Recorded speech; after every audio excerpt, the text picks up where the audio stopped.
هرات په هیواد کې هغه ولایت دی چې په ډیره کچه لاسي صنایع او هنرونه پکې شتون لري.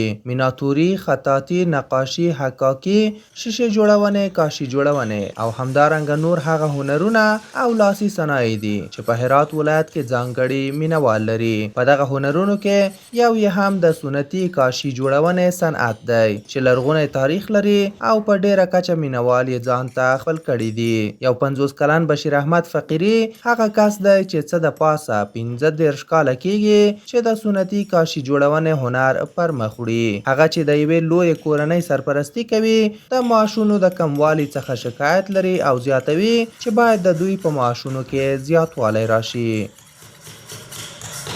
ماه 6000 افغانی مصرف ما کار میکنه. نگه نمیجیم این ماش کم همیجی پرده خونه میکنیم کار میکنه. نگه هستیم 4 نفر سابق زیاد بودیم، سابق استاد شاگرد 10-20 نفر بودیم دیگه. همین طرف تمام ما 4 نفر موندن کار دیگه. ما تماش کنه رزین دیگه ماش ما کمه دیگه ما از امارات اسلامی خواهش میکنه که این ماشک ما دیگه بالا بلند کار کنه. اگه اون ربه نره دیگه کس هم بیا ماش بالا باشه هم کار میکنم. ماش که کم ماش کس حاضر نمیشه. کوم هنرمندان چې دلته په کار بوخت دي د کاشي جوړونې صنعت میراثي هنر یادوي او زیاتوي چې دغه صنعت دوی ته له پلرونو ورپاتې دی. د دغه هنرمندانو په خبره په هرات کې پخوا شپېته تر 80 کسانو کار کوه، خو د معاش د کموالي په خاطر یې د دغه هنر او صنعت د مخته وړلو څخه ډډه کړې. این هنری هست که پدرام هم اینجا کار کردن. این عکسایی که شما مشاهده میکنید همین استادی که 4 نفره که اینجا کار میکنن پدران از این اینجا کار کردن. ما حساب پدران ما رو میوردن حساب پهلوی خود میشوندن و بالاخره ما به این کار علاقه‌مند شدیم و ما هم دست به کار شدیم اینجا شروع به کار کردیم. قبل از اینکه در حدود 60 تا 70 تا ما شاگرد داشتیم این بخشا.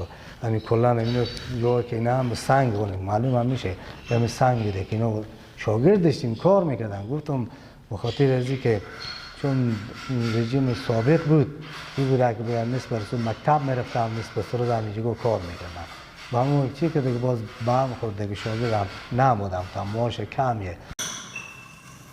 د هرات دغه په لاس جوړې شوې کاشي څو ځله په نړیوالو نندارتونونو کې لومړی ځای خپل کړی دی. ما یک فستیوال به پاکستان چه داشتیم که مقام اول ما بردیم. ایران به اون ذر امکانات خود مقام دیوم گرفت و همین آخه چرا خب ما گفتم شما هنر دست نیست دیگه ماشین پر کاری که میکنه او هنر گفته نمیشه.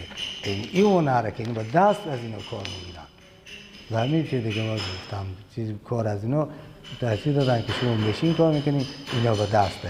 اون مقام اول را ما گرفتیم.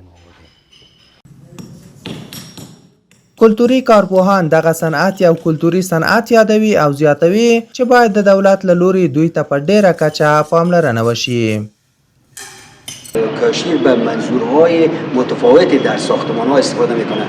یک منظور به خاطر ازی هست که استحکام بخشی شود به اصل بنا. منظور دیگه ای هست که زیبایی باعث زیبایی یک بنا شود. منظور دیگه ای هست که از آفات طبیعی مثلا برف و باران و بارش اینا جلوگیری میکنه و در ضمن فرهنگ و تمدن یک ساحر نشون میده که در اونجا یعنی فرهنگ یعنی تمدن در یک ساحه تاریخی حاکم هست.